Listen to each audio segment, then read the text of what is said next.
come home to roost for Hamas's leadership in Qatar. Yeah, Israel in what could be argued is the bravest of all operations in some senses, at least diplomatically, if not politically. Israel actually went and bombed and targeted Hamas's leadership in Doha in Qatar.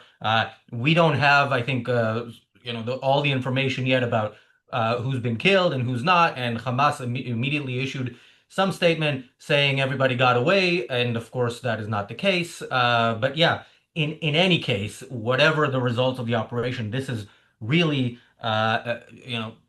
unprecedented in so many ways, a wonderful, wonderful moment in history. And yeah, it is. This is a day that will be remembered. It is a historic day. Qatar has always seemed sort of immune among countries that sponsor terrorism, even after 9/11, when immediately after 9/11, before we realized how weak Bush's response was going to be, there was talk about who's going to be the target. Qatar was always off that list, even though for a long time it's been the per capita biggest sponsor of terrorism in the world.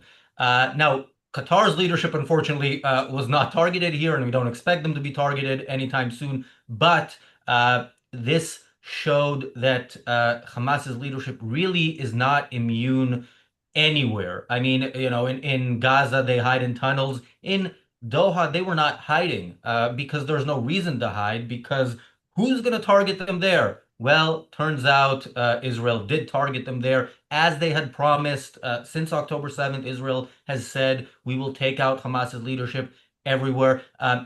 Just to point out this is not just symbolic. I mean, in terms of Hamas's operations, the reason that Hamas can operate and continue to be seemingly organized during the chaos that is going on in Gaza is Hamas's leadership abroad. It has been the leadership in Qatar that has managed to kind of steer the ship and make sure that they continue fighting. And yeah, this is again, a wonderful moment. We're gonna have only the daily objective today, no episode of the reality show. We're gonna go longer than 30 minutes. We're gonna go as long as we feel like. But welcome to the daily objective. I'm Razi Ginsburg. I'm joined by James Valiant. Long time since we've done an episode, the two of us, James, and Yeah, I'm glad this is a good topic to return with.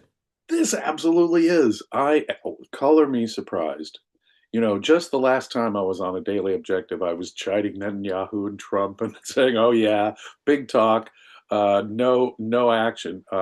And here I have to again sort of eat my words, and I humbly apologize. I didn't think that Netanyahu would have the courage to go against international opinion like this, but of course his stance is perfectly moral. He's going to be attacked. Israel's going to be attacked. Insofar as Trump knew about it and said, "Yeah, go for it," America's going to be attacked. But wait a minute here. We've mentioned this article before, but I want to really recommend it again to people. It's more than 20 years old. It's an article by Dr. Leonard Peikoff called "End States That Sponsor Terrorism."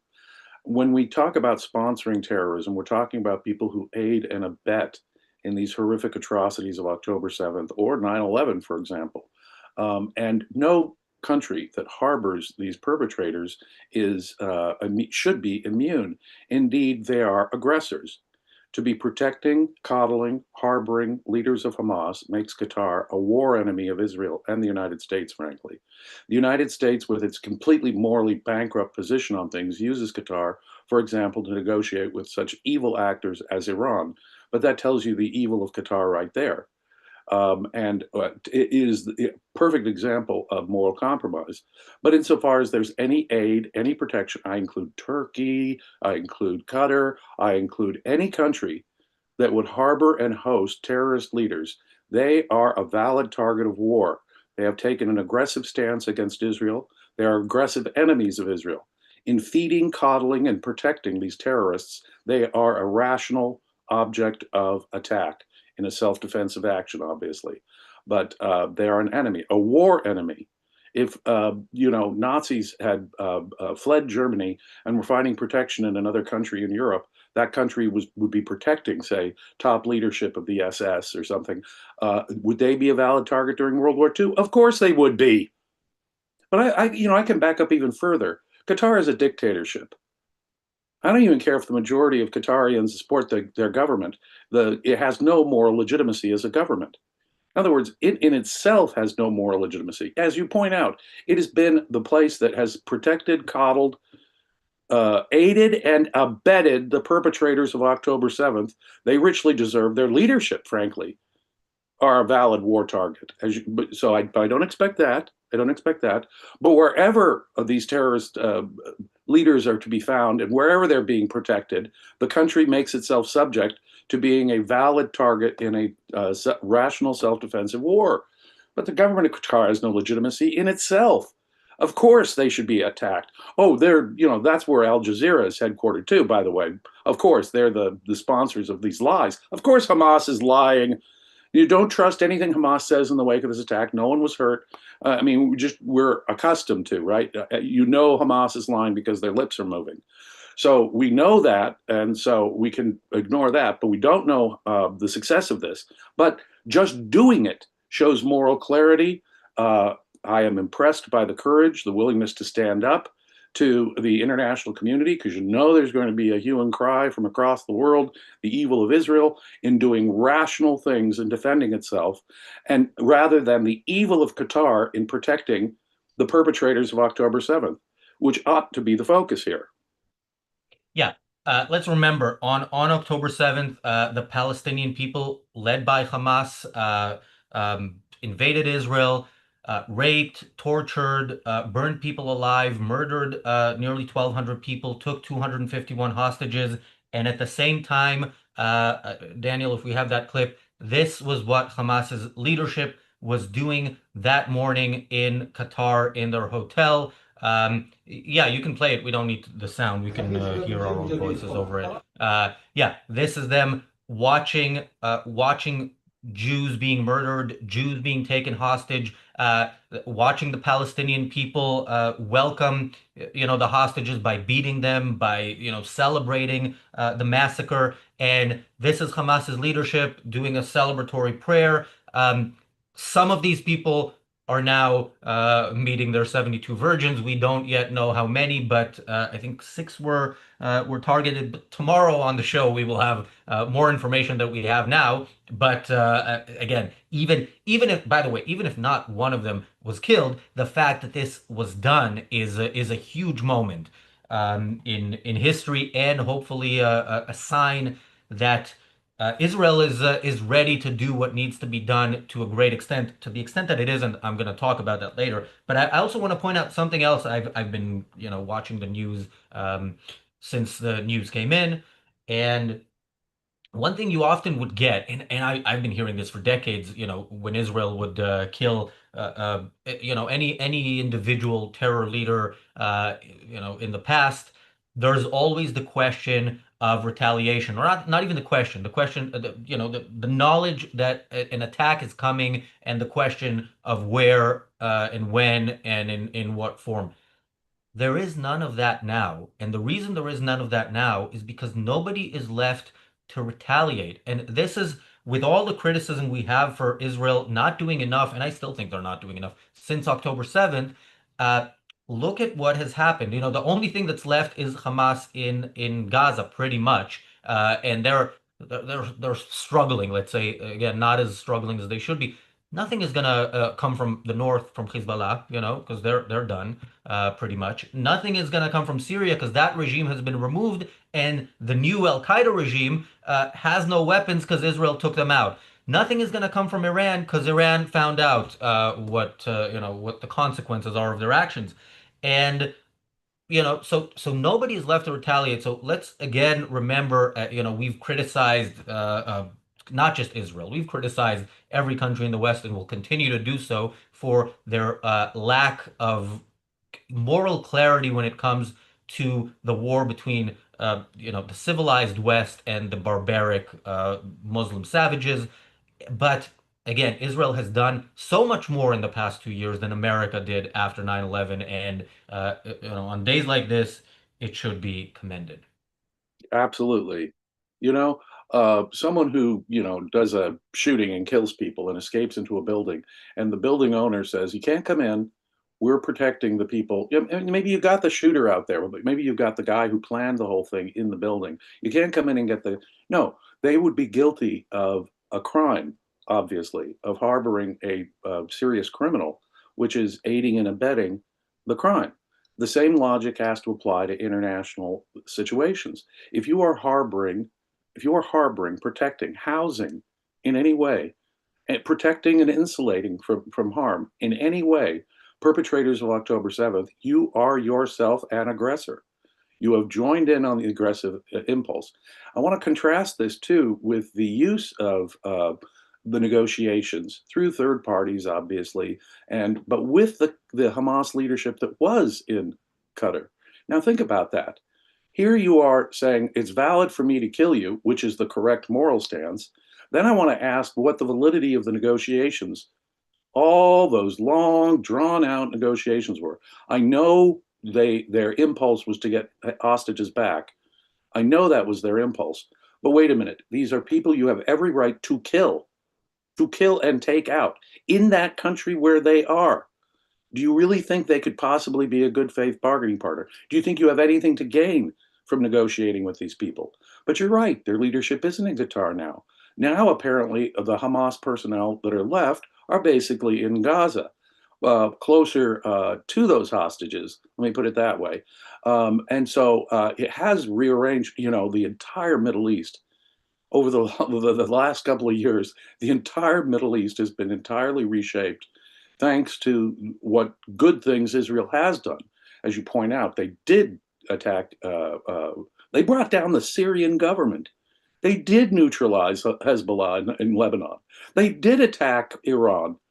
I mean, yeah, they have reshaped the Middle East in such a profound and good way that although it's not what you and I would want, Razi, you and I would have taken much more aggressive steps in defeating Hamas and earlier on and far more decisively, and that would have had a better, I think, more salutary impact on our chances for long-term peace. I think that long-term peace is still not what we're going for. But to the extent Israel has taken valid actions in self-defense, and all of these actions were at least the minimal in self-defense, it has done the world good and has completely reshaped the area. So I'm an atheist, but I will say God bless Israel. They have completely now reshaped, shifted all the pieces in effect on the chessboard here, and for the dramatically for the better. Yeah, Uh, and I completely agree. By the way, I completely agree with that. But the Middle East is still a barbaric, backwards cesspool, and every country in the Middle East, other than Israel, is a threat to mankind. But it's less of a threat now because they have at least in most cases less of a threat because they have less ability. I think Egypt might be the biggest problem. Egypt and Turkey might be filling in the gap in the market there. But we will talk about them when the time comes. Thank you, Jeff, for the super chat. Thank you, Bonnie, for the super chat. Uh, love seeing the trolls in the chat trying to downplay this. Yeah, keep telling yourself whatever it is you're telling yourself. I do want to point out um, what what my fear was after I heard this. The first thing I was afraid of was that this is Israel has said in the last couple of days that they're accepting Trump's latest ceasefire proposal and so on. And my fear was, okay, if Israel is actually talking not ceasefire, like a complete end to the war, if they're talking about an end to the war, maybe they wanted to carry this out, right now, just to make sure they can, because it would be considered less okay, certainly with the US, if it was done later on. So I do have that fear. I think it's a valid fear considering in June we saw the Iranian regime nearly completely destroyed, and then Trump step in after doing something great and snatching defeat from the jaws of victory and saying, I don't like regime change. Regime change is messy. Let's keep the Islamic theocracy in Iran that sponsors terrorism and has attacked the U.S. multiple times in place because we don't want regime change. So that is my fear here. Then again, as always, I'm hoping Israel sees the opportunity. Let's not forget who has been getting away with October 7th. The Palestinian people. The people in Gaza are still living their best lives, living their values. They have not felt the wrath of Israel enough. I don't think so. And yeah, Israel is talking about doing this ground operation. I think Israel now is really the time. I mean, the time was October 7th. The time was long before then. But yeah, now there is this opportunity. Trump again yesterday made this statement, or the day before, made a statement about this is Hamas's last chance. And Yeah. when he said there will be hell to pay months ago, Netanyahu fumbled that, and it didn't work out. And I'm hoping Netanyahu does not fumble this. Netanyahu, this is the chance to do the right thing, and hopefully you will do it. Amen. I know I'm using religious language today, but yeah, amen to that. Well, yeah, you pointed out correctly, as we pointed out back in October of 2023. I'd also just say it again. I don't understand why Gaza City wasn't entirely rubble within couple of few days of October 7th. This should have been handled in this way back in October of 2023. And here we are almost in October of 2025. I mean, think about that. But this is a golden opportunity because you've actually got, hopefully, let's wait to get the information on how effective this attack was. But if you got Qatar leadership, the leadership of Hamas in Qatar, that is to say, this is a golden opportunity to really hit Gaza and do something effective. It seems to me against actually doing something effective against Hamas at least. But the enemy here is Palestinian culture. It is the ideology that motivates most Muslims in the region, frankly, of which the Palestinians are the most poisoned on that. Until they are psychologically broken, and they're not. I mean, you look at the bus attack that happened just 2 days ago. I mean, my God, the Palestinians are still hell bent on the intifada style violence if necessary. The security of Israel will not be there. No country should have to put up with that, which is what Israel has been putting up with for decade after decade after decade. As a new wave of terrorist violence or a new intifada wave comes over, you shouldn't have to put up with that. And that means Israel should have, for any kind of long-term security, they have got to have the guts not just to fully destroy Hamas and occupy Gaza significantly, but do the same with the West Bank. I mean, most of Judea and Samaria.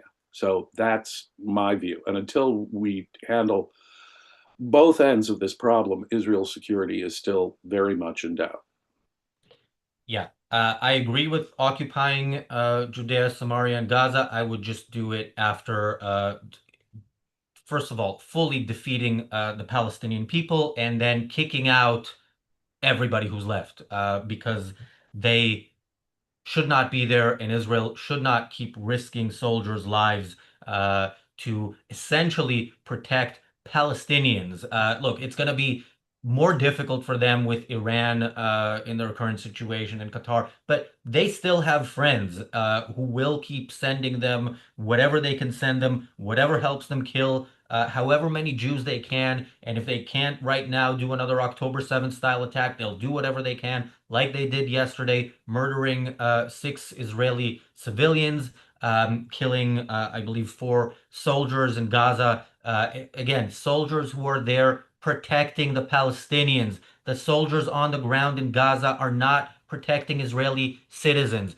To protect Israeli citizens, you bomb your enemy from above, like Britain did to Germany in World War II, like America did to Japan in World War II. That's what you do. You do not put your soldiers at unnecessary risk when it is unnecessary. Sometimes it's necessary. We talk about, June 2024, the operation to rescue 4 hostages. Absolutely, a soldier died in that operation. which is tragic, but that is absolutely justifiable to put soldiers at risk in that situation. There Yes. is no justification to put soldiers at risk because some Palestinians claim they're innocent while insisting on continuing the war that they started. Remember, not a single person in Gaza has actually tried to fight against Hamas and end this war. So the people of Gaza want this war to continue, and Israel should give them what they want. Exactly correct. Well, there's only one way to respond to it. There's only one way to, until we get a surrender, until we get a, full capitulation, until they're psychologically broken. You cannot risk a single IDF soldier to protect the Palestinian population. They have to know what's going to come so long as they maintain that attitude. And people with all this crap from the international courts and whatever, accusing Netanyahu of war crimes and stuff, is so. If you think about how perverse that is, the exact opposite is obviously the benevolent truth. You're not do, obviously the responsibility of Israel's government is to maintain Israel's security, and they have done inadequate, frankly, taken inadequate measures to protect Israeli security. But you know something, you're not doing the Palestinians any favor either. They're sending their kids out to do suicidal things. I mean, look at the bus shooting that happened. I mean, those people almost certainly knew that they were not going to survive that. And but there you go. They will perfectly willing to kill themselves in the glorious mission of killing as many Jews as possible. That psychology, that ideology is what has to be smashed and broken. And the Palestinian people, insofar as they accept it, and as far as I can see, that's whatever faction they belong to among the Palestinians or Islamists, they're all agreeing on that. And until that changes, Israel's not secure. They're not secure. These people are mystics driven by mystical collectivism that hates the Western civilization in general, Jews and Israel in particular. And these people are perfectly willing to kill themselves, use their own babies as human shields. And that is not, I mean, that is when you think about it, it doesn't matter what the status of that 13 or 14-year-old boy who's holding a gun or launching an RPG for the Palestinians, what his moral status is. It tells you the depth of the problem within the culture and why occupation is necessary and why a psychological smashing of this ideology is required. But, and I don't see that happening anytime soon, unfortunately, but that's what would be required to end this endless, perpetual conflict in the region. Yeah, Vered in the chat says trolls crashing out. Yeah, people, I recommend seeing the live chat. It's funny in some way, but also remember the people who are upset. Always remember, the these people intentionally misuse every word they've ever heard. And so remember the people when you see the people who are today upset by the fact that Israel killed Hamas's leadership are upset that Israel killed the people behind the mass murder of Jews. They were not upset when that mass murder happened. They were celebrating. So to them, what's bad by their values is killing the people who kill innocents. Killing the good is going to a music festival, killing everybody in sight. The good is going into homes, door to door, and killing everybody, killing children in front of their parents, killing parents in front of their children. That is the good for those people. And yeah, think is that a side that you actually want to be on? Yeah, that's it. It's it's a funny thing because people always say that there's no black. We objectivists, we look at the world in terms of black and white morality, and I grant you that there are all kinds of contexts when it comes to morally judging people. But can you imagine a situation more starkly black and white than this? You've got savages who are hell bent on destroying civilization itself, who actually commit terrorist atrocities. And October 7th is just the latest of their terrorist atrocities. I mean, the whole, like I was talking about before, the whole way Intifada waves, that was specifically targeting innocent civilians. That's what they do. That's who they are. And can you imagine anything more morally clear? There are, of course, people who try to deny the facts of October 7th. There's still people who cover up for, give rationalizations and excuses for Islamist violence. But they're just that. If you can't see the black and white here, and I'm aiming my comments here at the trolls in the comments, then I would check your moral premises here. You are unable to make a rational judgment when it comes to savage, terrorist, indiscriminate slaughter of civilians and a culture that makes that possible.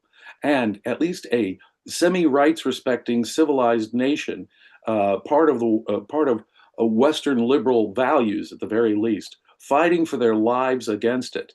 If you can't, in that stark comparison, see who the good guys and the bad guys are, I would say your ability to evaluate and integrate facts is deeply flawed. Your capacity for moral reasoning, what we would call your moral compass, is broken. Thank you, Christian, for the super chat. Christian says, with air bombings, you are right in general, but there is a military debate about how much destruction can be counterproductive, creating more difficult territory. See the debate about around Monte Cassino. And Ram responds to Christian saying the issue in Gaza is the underground system, which is unprecedented. Yeah, I agree with that. Some ground operation would be necessary, but it's necessary in order to destroy the tunnels and again, maybe rescue hostages. It is not necessary in order to destroy whatever is above ground. And remember, if Israel wanted to remove the threat and defeat the enemy, it is not just Hamas it should be fighting. It is the Palestinian population in Gaza and Judea and Samaria, which is harboring Hamas, cooperating with them. Again, thousands and thousands of non-Hamas Palestinians, when they heard of the operation on October 7th, the terrorist attack, they joined in. The rest took to the streets to celebrate. Remember that in Gaza, in Judea, in Samaria, with the adult population, there are no innocent civilians. So, yeah, militarily, you do as much as you need to do, and whoever is left, if anybody, you kick them And, out. and I don't deny that an occupation of those areas will mean a risk to IDF soldiers. To occupy such territories with such a population on the ground will mean a risk to IDF soldiers and ground operations at some point. But wait a minute here. When you're at war, your armed forces are a value, an asset that you need to protect for your self-interest. Not to mention the fact that they're your people. So to risk a single IDF soldier if in an operation that could have been done from the air is utterly immoral, utterly immoral. So what you do is you smash them from the air as much as necessary to make it as safe for ground troops when they do come in and occupy. But yeah, is an occupation dangerous? Yeah. Yeah, talk to someone who's been in the IDF and talk to some of the duties that they've had to do. It's not easy work. But all the more reason for Israel to place the value on its soldiers above the so-called civilian population of the Palestinians. That's what the value orientation has to be. Even if I understand that there's going to be the need for a dangerous ground occupation, all the more reason to make it as safe as possible through air campaign and risk as few of the assets on our side, the good guys' side, as possible. Um, James, with the topics we've been covering on the channel for the past couple of years, we've had some weird transitions and segues. This is one of them. We will continue to talk on the topic that we're talking about, but as viewers of the channel know, the Irreplaceable Spark Conference is happening next month, October 25th, 26th, in Orange County, California, and we have the most successful objectivists in the world speaking about their success, how they got there, what lessons you can learn. It is going to be an amazing conference. It is going to be a conference like no other, and that sounds like a empty marketing slogan. but it is like no other. If you look at objectivist conferences, which are awesome for, all the ones I've been to were great. Um, this is a different type. There are no lectures about objectivism. It's as the tagline goes, uh, it's showcasing the living on Earth part of the philosophy for living on Earth. Now, uh, again, the conference will be business people talking about their success. We are going off theme for one talk, the closing talk of the conference. James, do you want to tell us what that will be? Well, Leonard Peikoff, the world's foremost authority on objectivism, Ayn Rand's heir, the man that founded the Ayn Rand Institute, the man that really is the fountainhead of the serious objectivist movement in our time, Dr. Leonard Peikoff will be speaking. Is a talk he's been developing for the last few weeks. And, he didn't know whether he wanted to give it as a public talk or not. He was considering doing it in a written form, but he realized that because of the nature of the topic, it's rag music. Now, you say it's off topic from success. Well, after what is now 92 years of such a successful life, such an important life as Leonard Peikoff's, the joy of living itself is what will be the focus here. Leonard is an astonishingly happy man, and he wants to share some of that happiness with everyone else. His current obsession, his current love is ragtime, is rag music. And in recent months, he's just fallen in love with rag music. And he has come to some very, very interesting thoughts about how rag achieves its what? Lighthearted, delightful, pro life impact. And so Leonard Peikoff will be talking on the delights of rag music at the Irreplaceable Spark Conference. It just lined up perfectly. He's finishing up that talk, wants to give it as a live talk so there can be audio clips, very much like the talk he gave a while back on Viennese operetta, which has been long to been an obsession of his. Now he wants to give a talk on rag music. And you think, Ayn Rand was once asked about one of her short stories, Good Copy. One of her students said, "But look, there's no serious philosophical themes in this short story." And she said, Ayn Rand's answer was great. She said, "It's about the most important of things. Is happiness possible? What is the emotional effect of being a happy person, of being an objectivist? To enjoy that, to elaborate on that, to live in a benevolent universe where you've achieved your values and achieved happiness, the music that's appropriate for that, the music of delight, is going to be his topic." So I think it's directly relevant. That is the sense of life. That is the emotion that you get when you do apply the correct philosophy to life, do achieve success. What is the emotional leitmotif that is the response? So that would be my reply in terms of its relevance. But yes, Dr. Peikoff is going to take this opportunity at your conference to share with the world his thoughts on rag music and what makes it so delightful. Yeah, and by the way, it's off topic for, success in business is what I meant. Well, But yeah, that's true.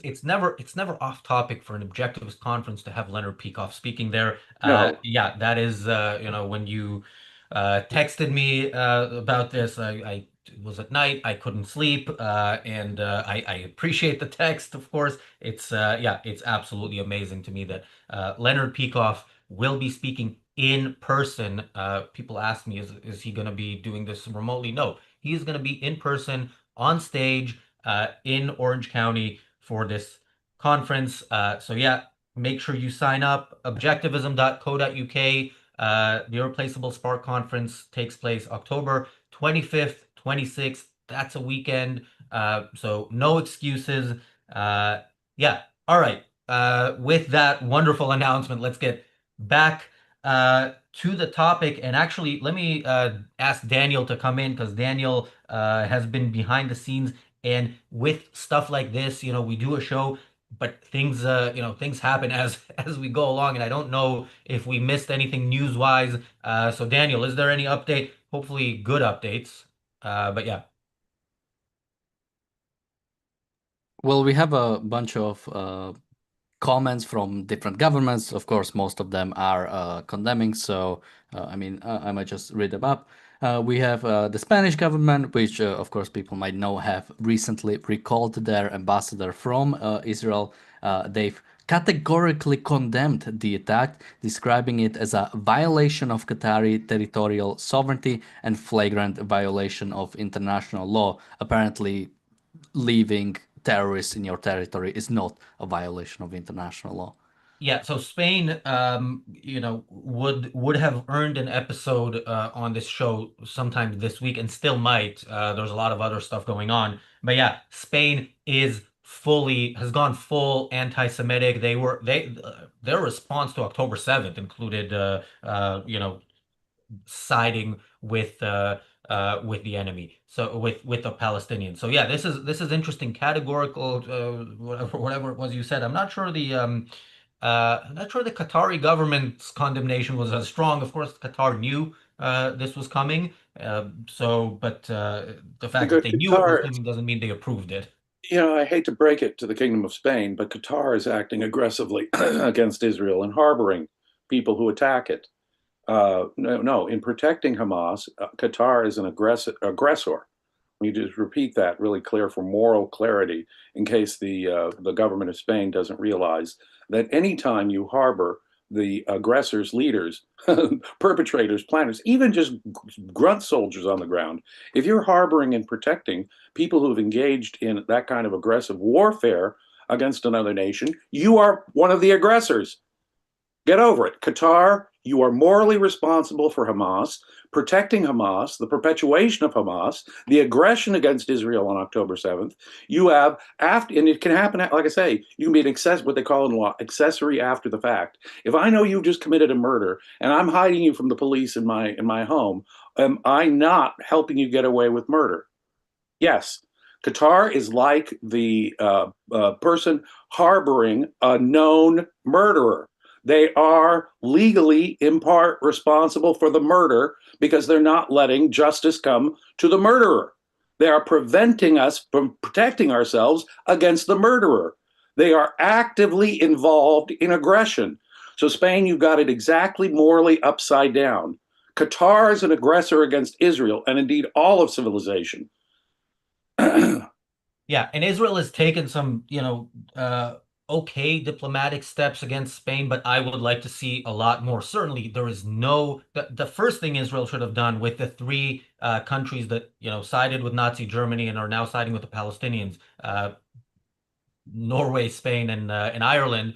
I think diplomatic ties should have been cut with them immediately when they recognize the Palestinian state. That's the problem with Israel. It waits too long to respond militarily. It waits too long to respond diplomatically. But when it does respond, it is often, the best you can hope for within the current framework of international relations. Exactly. But if Norway and Spain and Ireland are going to morally support the perpetrators of October 7th, if they're going to actively take the side of Hamas and reward Hamas for October 7th, then they too are, of course, morally corrupt all the way down to their bones. They have to understand they are on the side of the perpetrators of October 7th. They're in favor of more October 7ths. Whatever they say, they're helping to become more October 7th. And in the meanwhile, retrospectively looking back on October 7th and rewarding the perpetrators. It is total moral corruption. They're only a couple of notches different from the perps, in my mind. Just like Qatar. Now you have a pyramid here of moral responsibility. Obviously, Hamas is at the top, Qatar is down, but they're harboring these monsters. But then a step below that would have to be Spain, Norway, and Ireland, because what? They are morally endorsing October 7th. Whatever comes out of their mouth, we condemn October 7th, horrible, horrible, yeah, yeah, yeah, yeah, yeah. A lot of flapjaw. But in effect, they are rewarding the perpetrators of October 7th because of October 7th.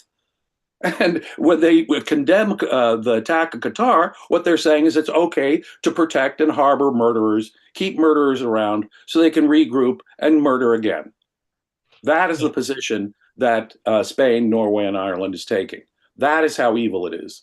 Yeah, and Alex mentioned in the chat, there are sirens in Israel now. There's a missile was fired from Yemen. I think three were fired yesterday and four the previous day or something like that. So, you know, the only piece of the Ayatollah's puzzle that's still operative is doing a lot, and hopefully Israel has some plans for them as well, because it is time. And again, a couple days ago, a Qatari Houthi missile hit Israel's second international airport, and luckily again didn't fall, on the terminal or on an airplane, because we know that if that had happened and hundreds had died, Israel would have acted much stronger, much sooner in Yemen. Hopefully, Israel will do that in a preventative way rather than as a response uh, to the Houthis being more successful in their attempts to kill as many Israelis as possible. Qatar is also has also said that a, a person from their security forces was killed in the Israeli attack. Well, what was he doing there? I mean, if you Was see those protecting images. Hamas leadership. Yeah, there's images of the building What, where Hamas's leadership was, and Israel did what Israel does, which is, use precision weapons. I was watching it on Israel's Channel 14, or I think it was Channel 14. They mentioned that if there's a family living in the apartment above it, they're still there and they're fine.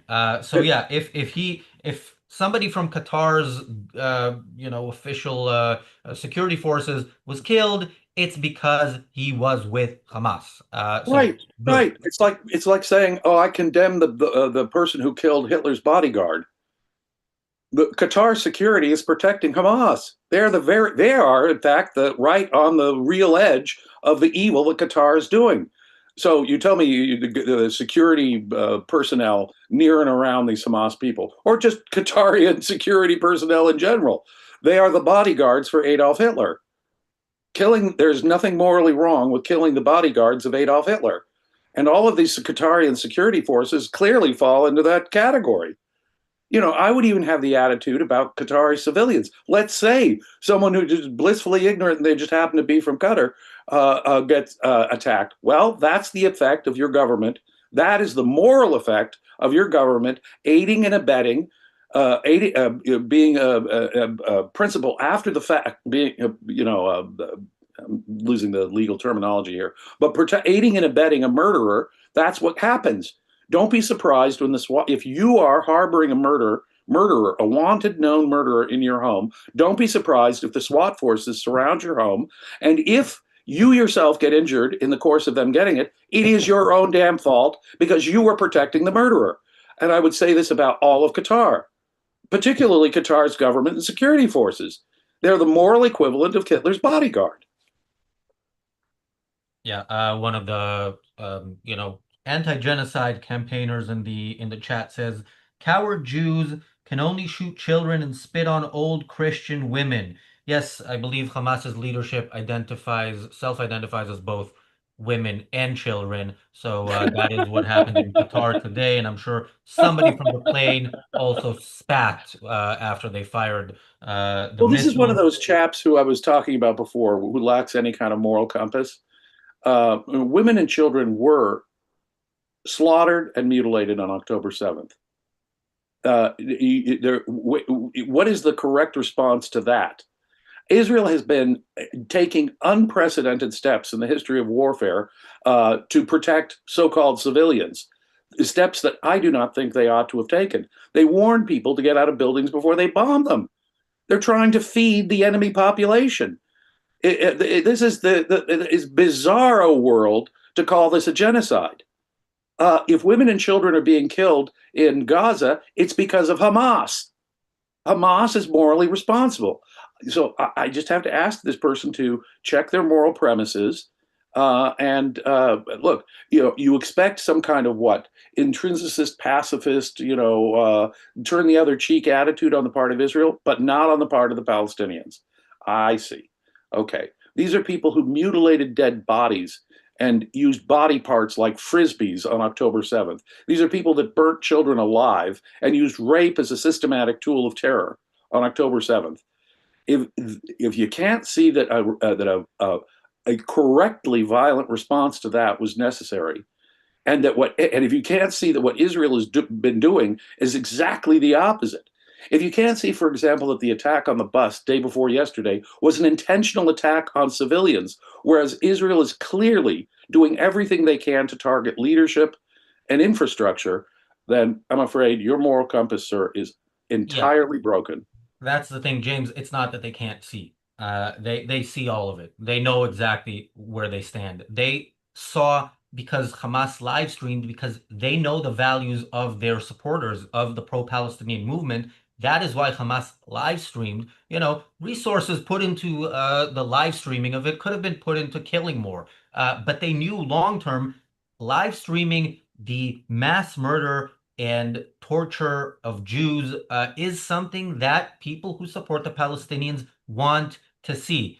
And again, not a single person actually thinks that Israel, that's another thing with the genocide. We talked about this yesterday. The conversation around genocide is all that the Palestinian side wants. Not a single person actually believes has thought it through and come to the conclusion that Israel is committing a genocide against the Palestinians. They know that Palestinianism is an ideology of genocide.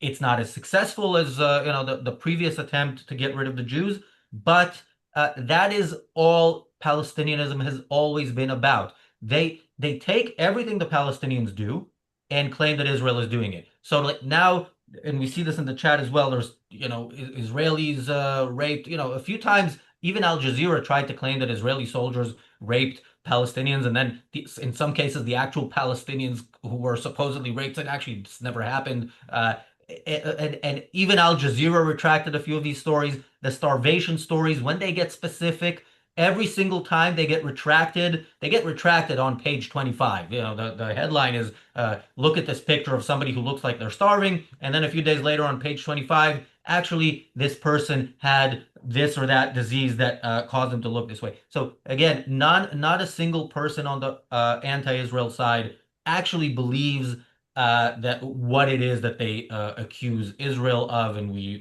need to remember that. Look at the chat. These people tell us who they are whenever they open their mouth. Daniel. So just quickly, when it comes to confirmation, it looks like Khalid Mashal was taken out as well as Al Haya. So Really? Is that confirmed? that's what I'm reading on Ynet at the very least. Really? Wow, that is amazing. Again, Khalid Mashal is the absolute top target Ace among of these people. Hearts. Yeah, that's how many aces are left? Isn't he the None. last? How? None. If we take out once we take out the military guy in Gaza, that will be all face cards gone.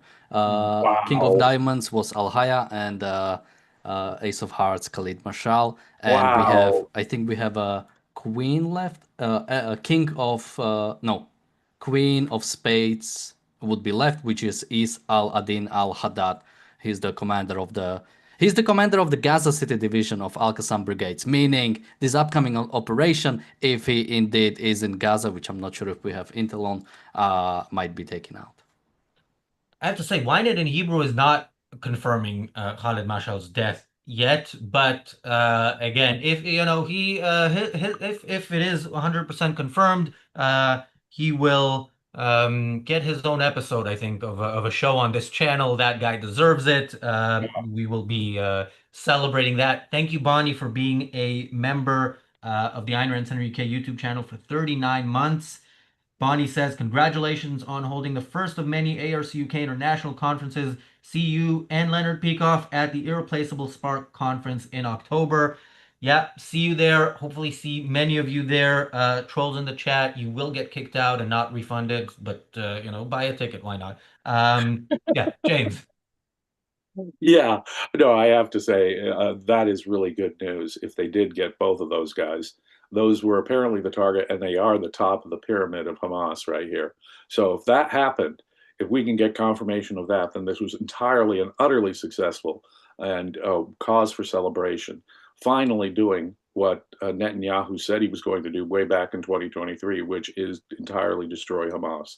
And now that's actually, now that they have, I see, this is the part that was completely surprising to me, I guess, to more that Israel would have the courage to go against the opinions of people like countries like Spain and actually attack Qatar.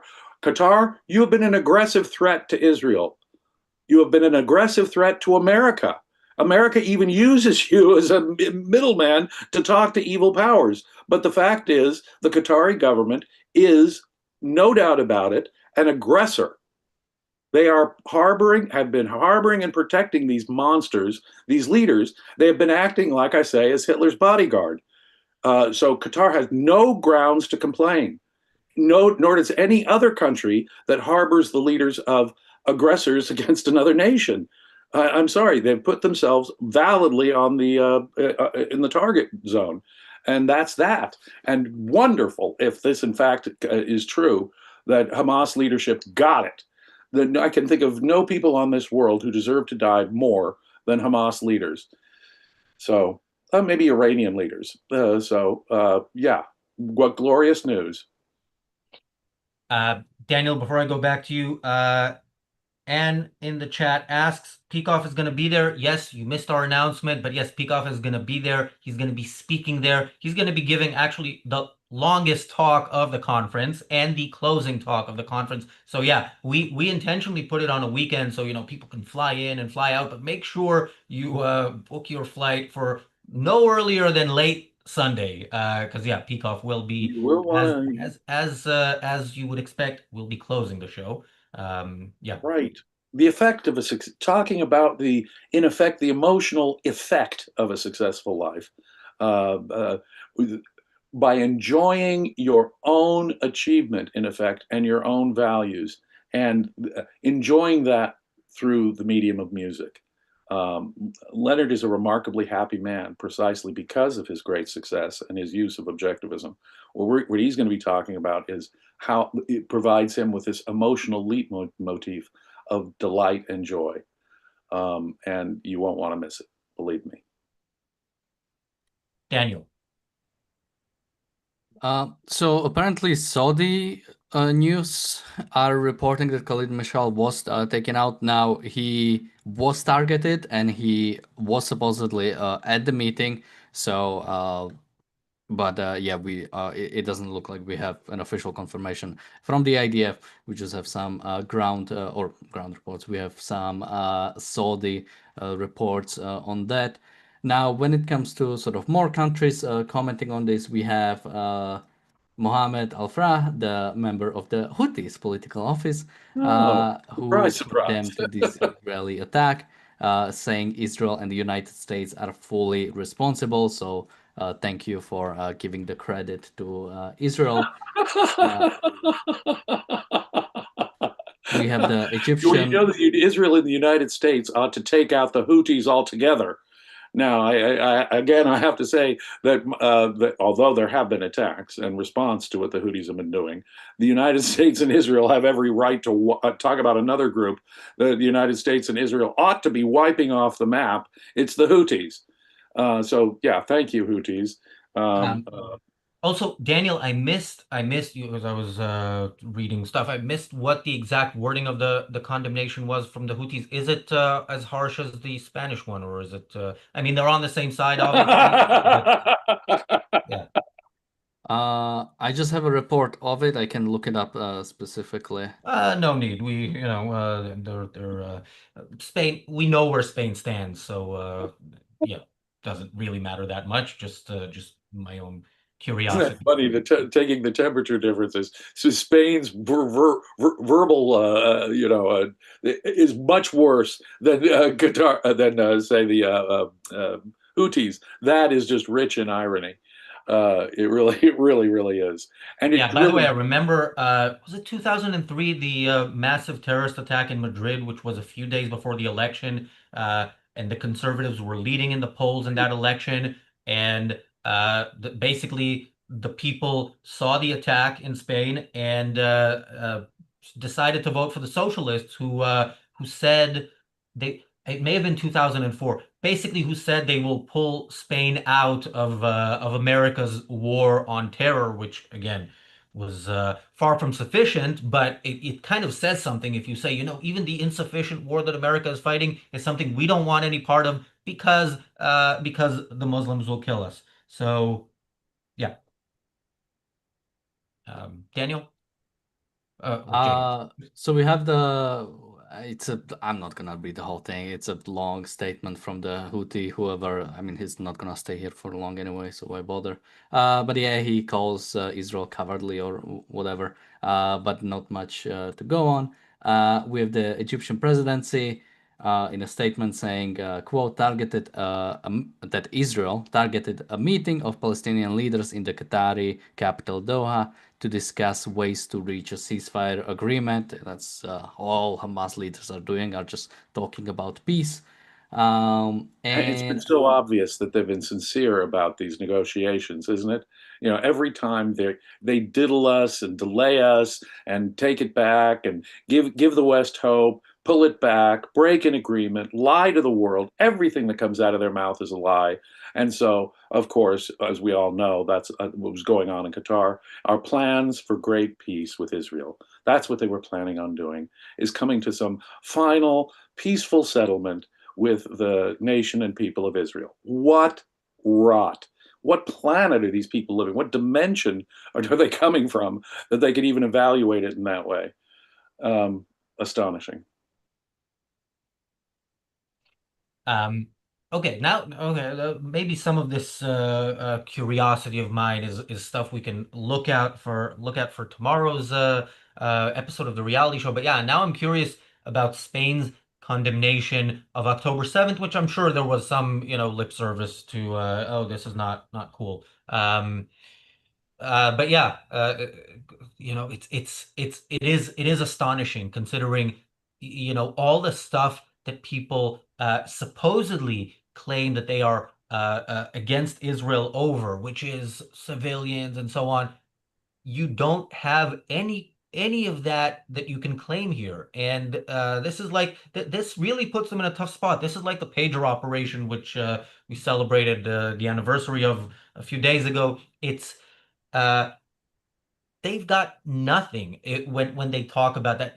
Spain here is condemning the killing of the people who did October 7th. This is where Spain as a country stands. What a despicable government they have there. And Truly. And yeah. I would ask Egypt, there's a reason why y'all are not harboring Hamas leaders. You're right on the border of Gaza. You know what it would look like, Egypt, if you were doing the same exact thing that Qatar is doing, harboring and protecting Hamas, members of Hamas. Egypt would know, being on the border of Gaza and Israel, Egypt itself would never do this, or at least it wouldn't do this, or do it very clandestinely, or deny doing it. Why? Because they know that they would be then a valid target of Israeli self-defense action. They would be aggressors. They would be, in effect, allied with Hamas and right on the border there. The fact that you're a couple of countries over on the other side doesn't make a difference. Geographical location, Egypt, doesn't make a difference. You could put them in Nepal on the top of one of the Himalayas, and it wouldn't matter to me. It would be Nepal being an aggressor against Israel if they were harboring Hamas, especially Hamas leadership. So Egypt, why weren't y'all protecting Hamas? I know the answer. Well, by the way, Nepal is another one of the topics that could be a topic today if this wasn't a topic, and might be a topic in the next few days because there's stuff going on there that should be discussed. One of our most dedicated trolls and most openly anti-Semitic, although I think the trolls in our chat, they don't use words like Zionist and Israeli in the weasel word kind of way that many anti-Israel people do. They just say Jew. This one is now saying, I guess Spain is on Israel's list now too. Which of course, this is not their actual guess. I love it when these people say I bet rather than I guess, because I would love to actually take that bet. But remember, in Spain, there's this cycling uh, competition that's going on where there's an Israeli team. The organizers said, we would love it if the Israeli team wasn't here. The Spanish government said, we would love it if the Israeli team was banned. And Palestinian anti-Israel pro-Hamas protesters have disrupted this race multiple times, targeting the Israeli team. So yeah, that is Spain for you. That is Israel for you right now. As you can see behind Yar and Yonatan, we have two in one camera shot, and that is on the beach in Tel Aviv, I assume. Yeah. How's it going, guys? Yeah, we don't have much time because we're in the middle of a few things. We just wanted to drop by and say, hey, we're really happy with the attack today. Hopefully, we'll cash in on this achievement and will not do things that will be regretting them later. Inshallah. So we should keep on with destroying Gaza and making sure all the Palestinians surrender their evil ideas, and then we can move on into a peaceful Middle East. Hopefully, probably not, but we'll see. So thank you for having us. That's it? Wait. I have a statement. Good evening. We are here live from Tel Aviv, right from the beach. It's a beautiful evening.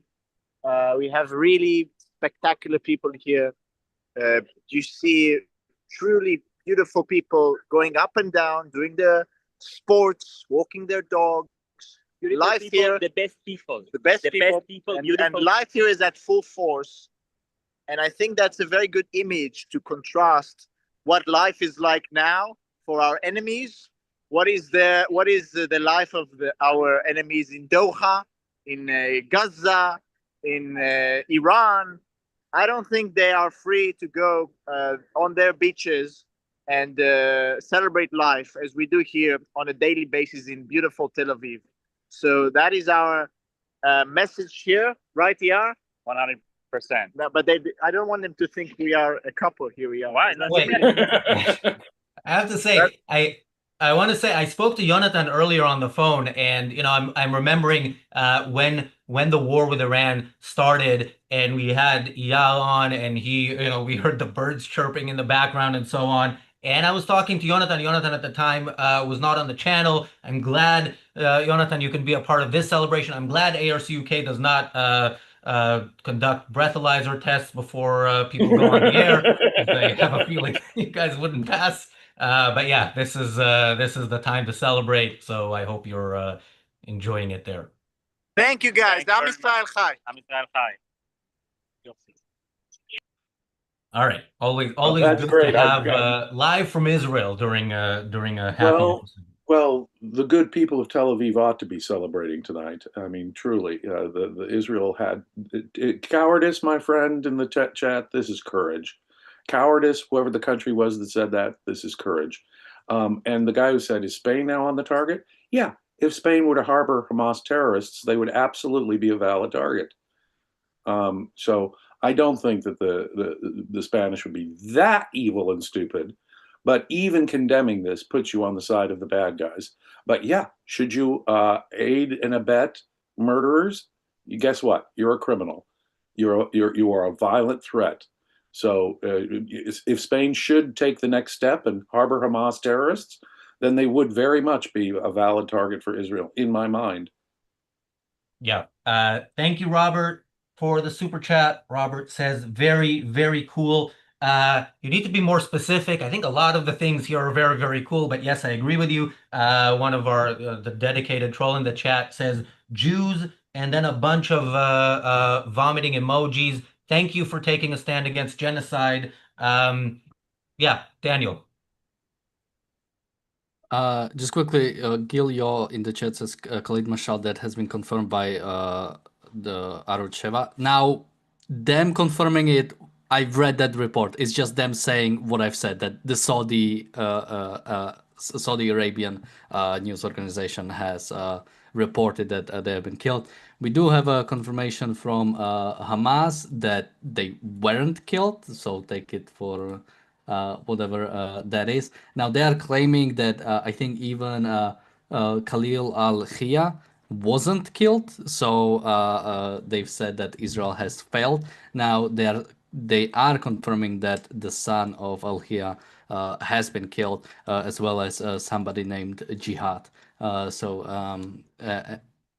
yeah, we most likely won't get a confirmation from Hamas that these people have been killed. I'm not sure if they ever confirmed that people like and now I cannot remember his name. But yeah, Hamas is generally not too quick to confirm that their best terrorists were killed.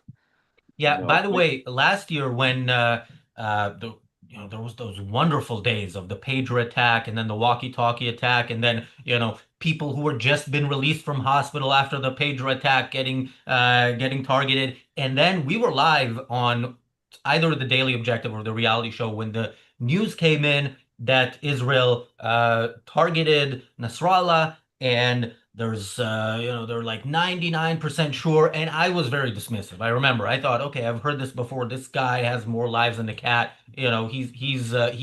He's fine, and I'm very, very glad that I was wrong. Now I'm not. I'm gonna wait for the news. But yeah, another again.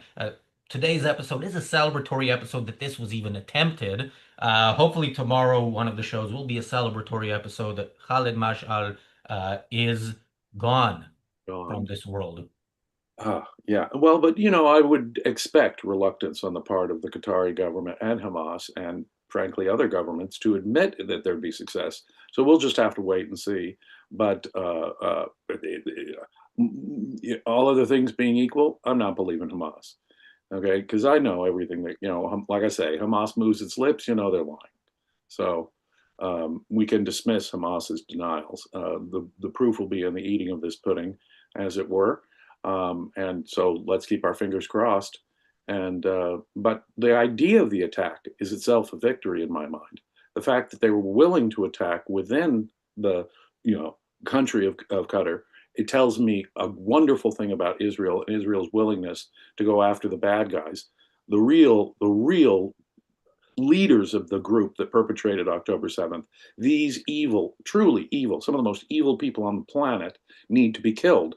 And it's vital to Israeli security, and it's vital at least to the destruction of the Hamas as an organization. But that's only one head of this hydra. The head of this hydra is evil Islamist jihadist thinking, which permeates the area and most virulently the so-called Palestinian people. Thank you, Robert, for another super chat. Robert says, as usual, Israel's actions trump anything America has done.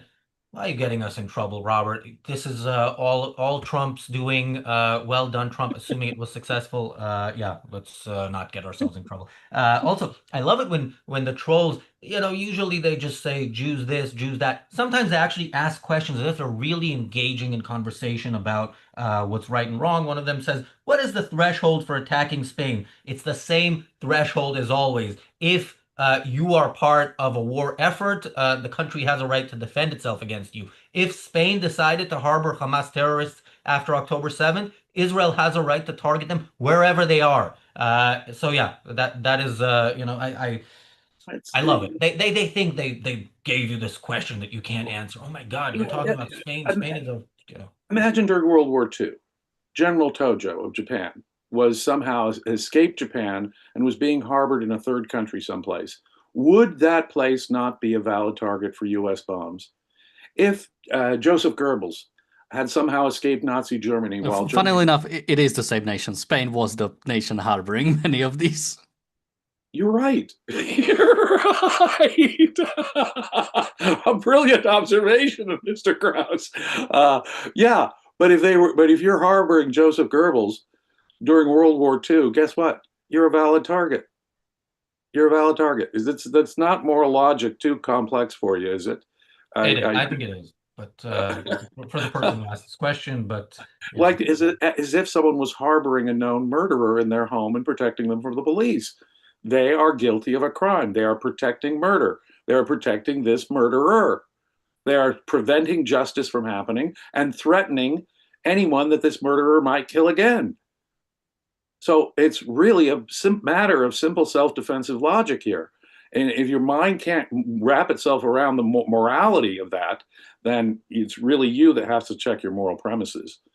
Um, Yeah, Enric points out in the chat, Eichmann, yeah, Argentina did harbor yeah. Nazis, including the architect of the final solution to the Jewish problem, and Israel went in there, took him, brought him to trial. I think would have been perfectly fine in executing him, but well, they did execute him, but executing him without a trial. But they were making a point. They were condemned at the time.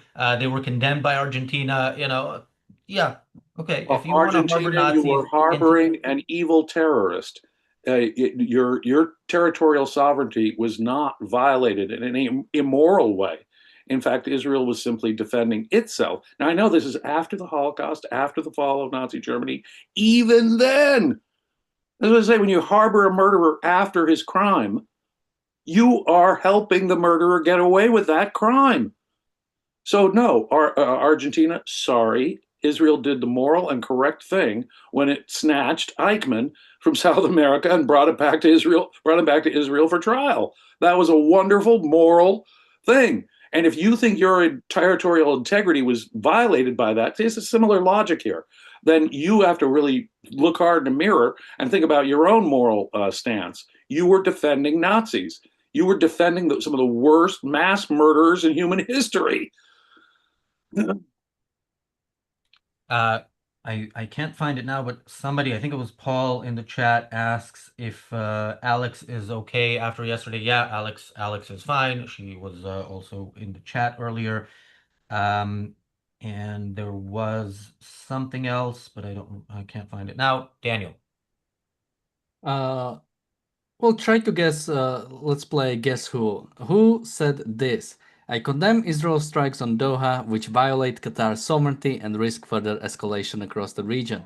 The priority must be an immediate ceasefire, the release of hostages, and a huge surge in aid into Gaza.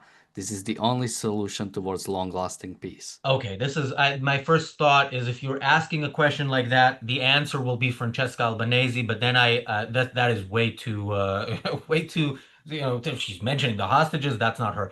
I have two guesses. Keir Starmer, is that correct? What is your second guess? Emmanuel Macron. Yeah, my guess would have been President Macron. Well, pick one.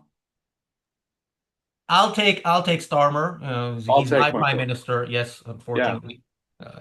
It was Keir Starmer. Oh boy. By the way, just today, the UK has ruled that Israel is not committing a genocide. Oh, well, good for them. I was waiting, anxiously to see what the British courts would say. No, honestly, the fact that they even considered it is despicable. Obviously, it's not genocide. The mere consideration of it is deeply insulting. Yeah. And I just quickly, Daniel, I like this game. So if you have more of these, yeah, I mean, this is again, this is what the point of the anti-Israel side has always been.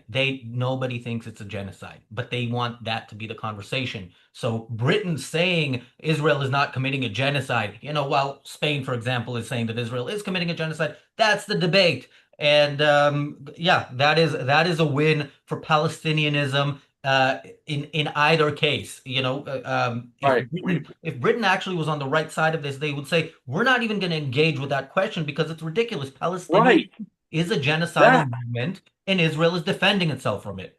That is the only correct moral stance, obviously. And you know something? The people who are more guilty of genocide on the face of it? The government of Qatar. That's right, ladies and gentlemen. Hamas has explicit genocidal intentions. Hamas has been trying to kill in the most atrocious way possible as many Jews as they possibly can. And you, the government of Qatar, are harboring these people? No, you're aiding and abetting in genocide. The government in this world that was aiding and abetting genocide was Qatar, was Iran. Okay, I want to give Daniel a bit more time to find us some more quotes so we can keep playing the game and involve the audience. Yeah, it's a fun episode. That's why not play games? Thank you, Jeff, for being a member of the Ayn Rand Center UK YouTube channel for 40 months. Jeff says, grateful to ARC UK for the continuous coverage and perspective. Grateful for your support. And yeah, when people often say our content is very negative, I agree. But unfortunately, we're talking about negative things and very bad things are happening in the world and need to be spoken of. But it's always nice when we have days like this where good things happen within the sea of negativity. Daniel. Wait, I just had it. Just need to pull it up. Wait, okay, give me like Okay, half a minute. while Daniel looks for it, I want to say, we had a topic that was kind of fun anyway for today's show, which of course we haven't done, but we are doing tomorrow, which is Greta. Greta is sailing on her way to Israel. She made a pit stop in the Arab dictatorship Tunisia, and then yesterday, there was reports on social media, reports that came from her and her fellow terrorism supporters that they had been targeted by an Israeli drone. And of course, this became news. Francesca tweeted it. And yeah, turns out they misfired a flare or something within the ship, set fire to themselves, and then blamed the Jews. Of That course. is hilarious, and as of now is the topic of tomorrow's episode of the Daily Of Objective. course, Although, of course. It really reminds me of the bombing of the hospital car park. You hit a parking lot in a hospital, and of course, it's Israel attacking a hospital. No, it was just another Islamic terrorist group. Okay, and similarly here, it's their own damn fault. It's their own incompetence, which is hardly surprising. But of course, out of their anti-Semitic little mouths will come we were attacked by Israel. No, I've just gotten to the point where when I hear either Hamas or any of these European sympathizers or American university sympathizers of Hamas, I just think they're lying. I wouldn't trust, I would check if they told me the sky was blue. yeah, Okay, I really? mean, of course, Seriously. it could be, the hand of God making them, doing the stop hitting yourself kind of thing, and they're the victims. So yeah, prove that it isn't. Daniel. Okay, excuse my pronunciation. Al-Qaharat al-Asriya ala Qatar al-Yavam. Okay, this was posted in Arabic, but I'll just do the translation so we know what it's actually about. It says, today's Israeli strikes on Qatar are unacceptable, whatever the reason. I express my solidarity with Qatar and its Emir Sheikh Tamim Al Thani. Under no circumstances should the war spread throughout the region. This is translation. The original was in Arabic. Qatar spread it throughout the region by harboring Hamas leadership. Well, first you have to guess who it's from. Oh, of course. Yeah, okay, so this was translated from Arabic, so it's an Arab leader. I mean, It was posted in Arabic. oh, it was Posted posted there. in Arabic, so it might not be an Arabic leader. James, you go first. And they did go out of their way to, talk about the emir. So I'm thinking it is a Middle Eastern Muslim country, but I can't guess which.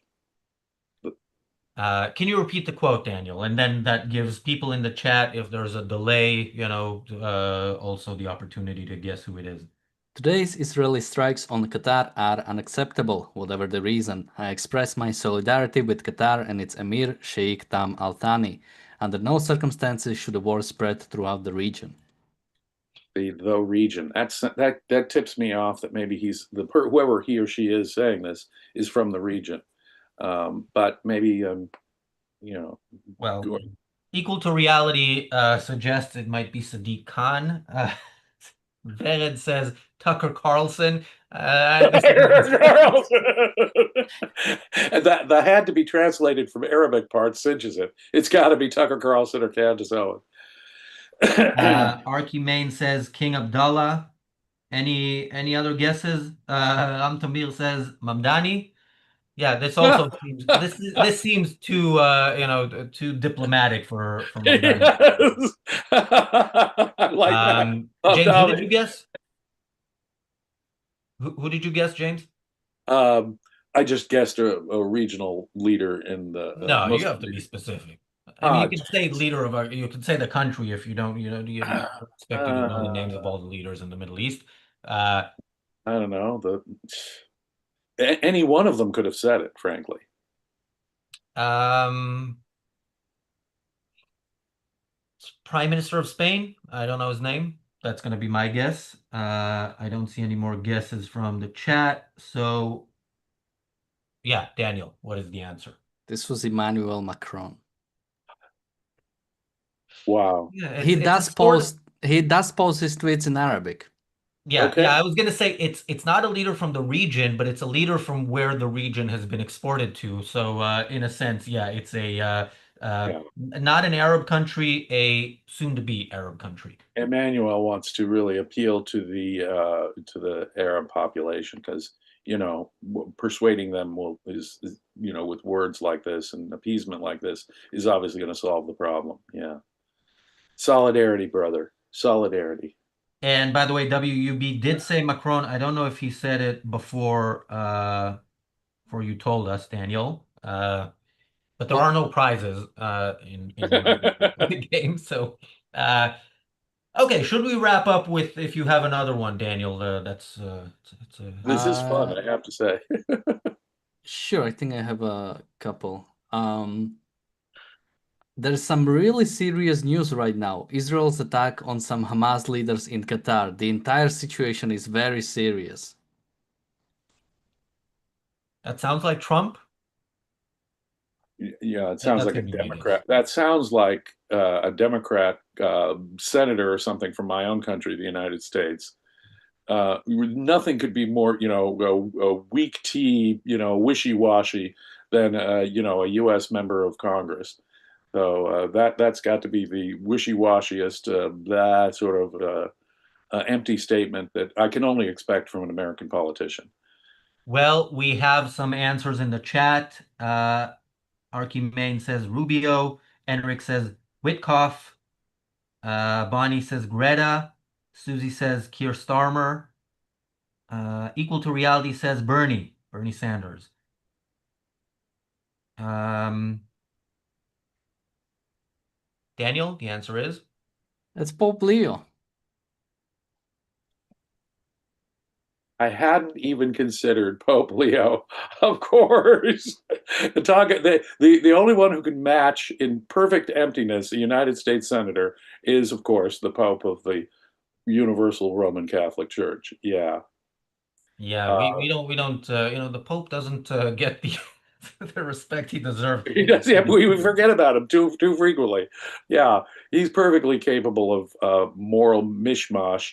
I mean, you think about it too. He's the head of the Catholic Church. He's supposed to be a moral leader, in the West. Yeah, but And this this was is a pretty kind of empty statement. There's some serious exactly. news. Is like, This what do is you mean? Yeah, it is this serious. is It's a this is correct the voice statement. of ethics. This is the voice of morality speaking here on the topic. Yeah, thank you, Your Holiness, for nothing. Last one?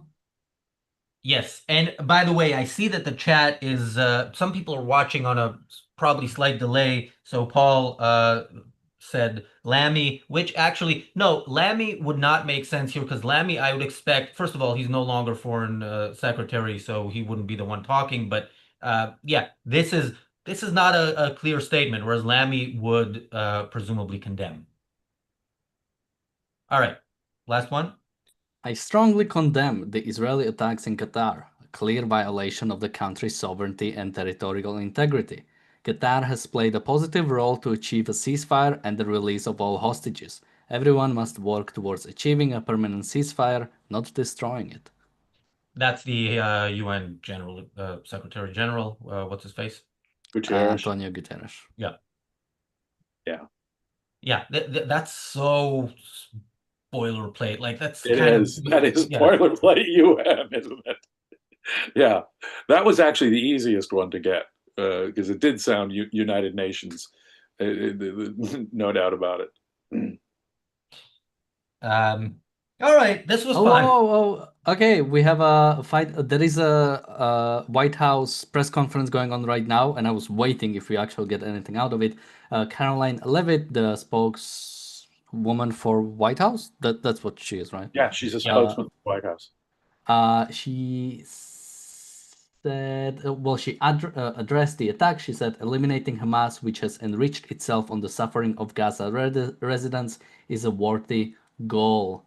According to her, Pentagon warned President Trump before the attack, and the president instructed his special envoy Steve Witkoff to notify the Qatari government. She added that Trump spoke with Prime Minister Benjamin Netanyahu after the attack, as well as with the Emir and Prime Minister of Qatar, to whom he had promised something like this won't happen again. Yeah, okay. Just took away anything good about what their position was by promising that nothing like this will ever happen again.